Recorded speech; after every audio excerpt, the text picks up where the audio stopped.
कल सवेरे निकलने से पहले हुकुम से मिलूंगा और उनसे कह दूंगा कि बड़ी बहू 2 दिन के लिए अपनी पीहर में अकेली है, उसका ध्यान रखें। अब इसकी क्या जरूरत है बाबू साहब? मैं इससे पहले भी तो घर में अकेली रही हूँ, इस बार भी रह लूंगी। देवी हुकुम ने क्यों बोलना? छोरी, कल तक तू तुम्हारी जिम्मेदारी थी, पर अब तू उनकी बड़ी बहू है, उनकी अमानत है। इसलिए थारी हर बात अब मारे को थारी सास से तू बतानी ही होगी। अच्छा चल, महाराज को सामान बांधने दे, कल सवेरे सवेरे ही मारे को निकलना है ना यहाँ से। कैसे भी करके बाबू साहब ने कल सवेरे कोठी जाने से रोकना होगा। अगर वो देवी हुकुम से मिल लिए तो सारा भेद खुल जाएगा।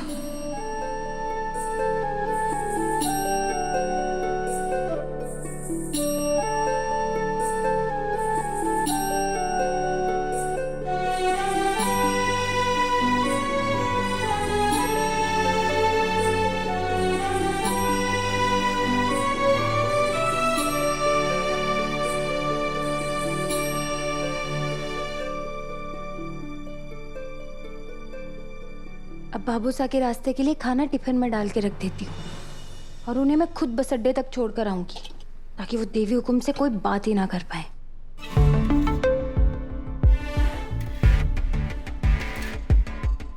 बाबू साहब, नाश्ता तैयार कर दिया है मैंने, जल्दी जल्दी खा लीजिए, फिर बस अड्डे के लिए निकलते हैं। बाबू साहब, बाबू साहब, बाबू साहब जवाब क्यों नहीं दे रहे?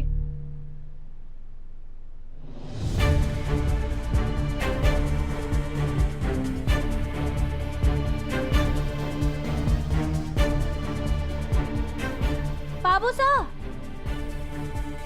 बाबू साहब यहाँ भी नहीं है। हे माता मई, कहीं बाबू साहब कोठी तो ना चले गए? अगर बाबू साहब कोठी चले गए और उन्होंने देवी हुकुम से कुछ कहा और हमारा सारा भेद खुल गया तो?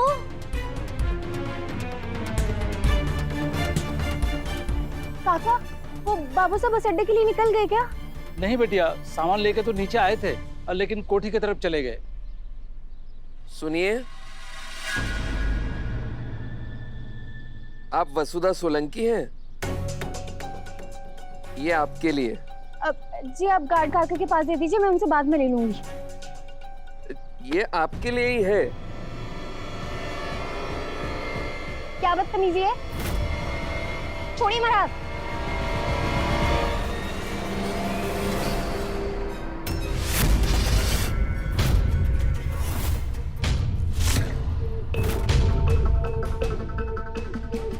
छोड़िए महाराज, छोड़िए। अपने देव सर को फोन लगाओ और उनसे कहो कि मैं आया हूँ तुम दोनों को अपने साथ ले जाने के लिए, अभी के अभी। देखिए, आप मेरे को 5 मिनट दे दीजिए, उसके बाद में आप जो कहेंगे मैं सब कर दूंगी। अभी के अभी का मतलब अभी के अभी। अगर तुम दोनों ने मेरी बात नहीं मानी तो मुझे सिर्फ 2 मिनट लगेंगे तुम्हारी देवी हुकुम तक पहुंचने के लिए, और तुम अच्छे से जानती हो कि उसके बाद क्या होगा। फोन करो अपने टेम्परेरी पति को और उसे तुरंत आने को कहो।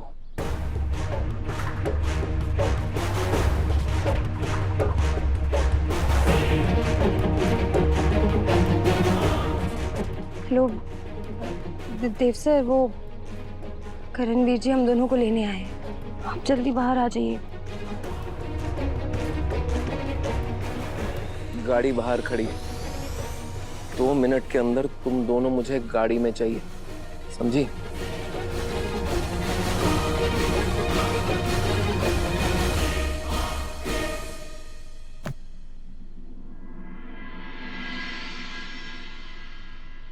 भाई साहब पानी। पहले बस नमक का रिश्ता था इस घर से, पर अब तो हल्दी और रोली का भी रिश्ता है। अब इस घर में पानी पीना पाप होएगा सावित्री। तू बस हुकुम ने बुला दे, जाने से पहले मुझे उनसे कुछ कहना है। कहीं जा रहे हो हनुमंत?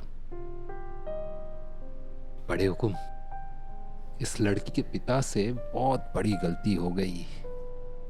मैंने मन्नत मांगी थी कि वसु के ब्याह के तुरंत बाद ही कुल देवी के मंदिर जाऊंगा, पर जाने में मारे को देरी हो गई। इसलिए मैं आज ही जाना चाहता हूँ, ताकि वसु का वैवाहिक जीवन बिना किसी अड़चन के शुरू हो सके।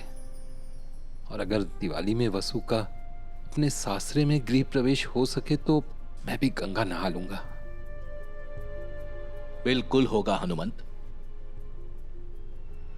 वो हुकुम से मिलना था। हनुमंत वो किसी पूजा में व्यस्त है, थोड़ा समय लगेगा। लेकिन तुम और इंतजार मत करो। देखो लंबा सफर है, बस छूट गई तो दिक्कत हो जाएगी। अगर कोई खास बात है तो मुझे कह दो, मैं तुम्हारी हुकुम से बात कर लूंगा। जी, आपकी बहू 2 दिन के लिए हमारे घर में है। अगर अपने सासरे में होती तो चिंता ना होती। बस उसे संभाले रहिएगा। यह भी कोई कहने की बात है हनुमंत, मैं उसका पूरा ख्याल रखूंगा, चिंता मत करो। धन्यवाद बड़े हुकुम। बस हुकुम से। हनुमंत, तुम ऑलरेडी लेट हो चुके हो, तुम्हारी बस छूट जाएगी। हाँ, एक काम करो, मैं तुम्हें गाड़ी में बस स्टैंड तक छुड़वा देता हूँ। हाँ, अब केसर। जी हुकुम। हनुमंत का सामान गाड़ी में रखवा दो और ड्राइवर को बोलो कि हनुमंत को बस स्टॉप तक छोड़ दे। जी। संभल के जाना।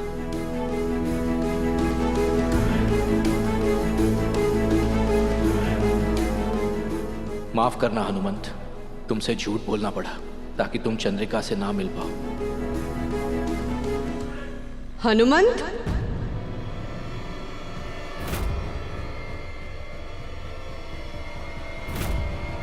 हे माता रानी, हनुमंत ने चंदा से देव और वसु के रिश्ते के बारे में कुछ भी कह दिया तो अनर्थ हो जाएगा। कहाँ जा रहे हो?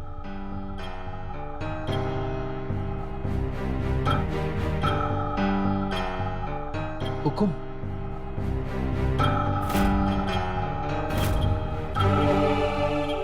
सा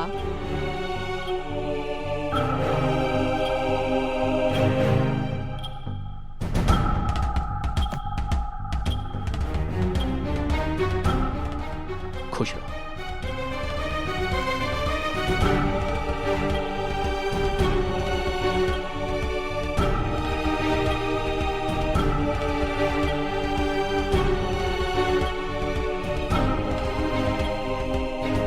सुबह सुबह अपना सामान लेकर कहाँ जा रहे थे? उम्र के साथ अब चीजें भूलने लगा हूँ हुकुम। मैंने वसु के नाम की मन्नत मांगी थी कुलदेवी से। जैसे ही सा, अरे बैठिए, आप बैठिए, हम आपके लिए पानी लेकर आते हैं।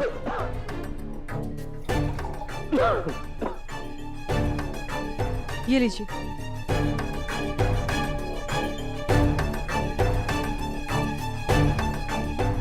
अब ठीक है? मैं ठीक हूँ चंद्रिका।